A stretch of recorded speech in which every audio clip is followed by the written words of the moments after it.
आज मुझे लगता है कि भाजपा के कोई प्रवक्ता है ही नहीं, रूबिका जी, हम दोनों ही डिस्कशन कर लेते हैं। हाँ, नहीं है, भाजपा का कोई प्रवक्ता नहीं है। आप हिंदुस्तान के नागरिक के नाते बात कर रहे हैं और मैं भी हिंदुस्तान के नागरिक के नाते बात कर रही हूँ।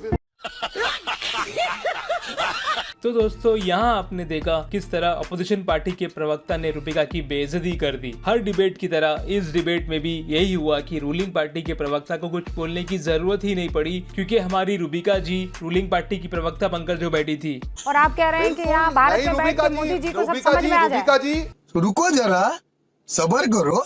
दोहा में तो मुझे बताइए, नहीं मोदी जी को अगर समझ नहीं आया तो दोहा में क्यों मीटिंग हुई थी पहले? आप जो बोल रही हैं, आप मोदी जी के लिए बोल रही है कि उनको समझ में नहीं आया, तो दोहा में मीटिंग हुई, उसका ब्यौरा देश के सामने क्यों नहीं आया कि क्या डिस्कशन हुआ था उसमें? अच्छा, आप तो बता आपकी दें, सरकार में विड्रॉल इस का तरह जो की प्रोसेस है, अमेरिका ने कब से डिक्लेयर कर दिया था। कोई बातचीत नहीं हुई है।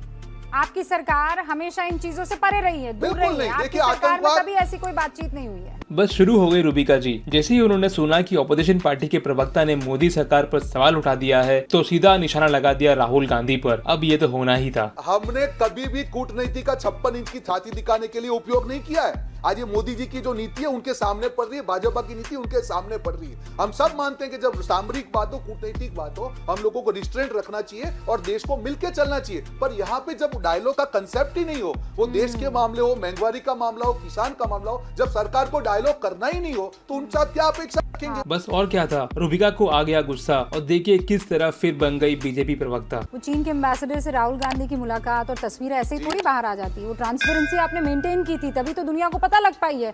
स्मिता प्रकाश, आज लगता है कि आज मुझे लगता है कि भाजपा के कोई प्रवक्ता है ही नहीं, रूबिका जी, हम दोनों ही डिस्कशन कर लेते। आखिर ऑपोजिशन पार्टी के प्रवक्ता ने कह ही दिया, किसी और बीजेपी प्रवक्ता की जरूरत ही नहीं, क्योंकि रूबिका जी आप जो यहाँ हो। और हम ये देखकर रूबिका जी के पत्रकारिता के बारे में सिर्फ इतना ही कहेंगे, ये तो टट्टी है।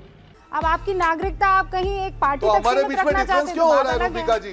मैं डिफरेंस नहीं, मैं आपसे सवाल पूछ रही हूँ। मैं तो देश का नागरिक हूँ। स्मिता हम प्रकाश, दोनों तो एक साइड होने चाहिए।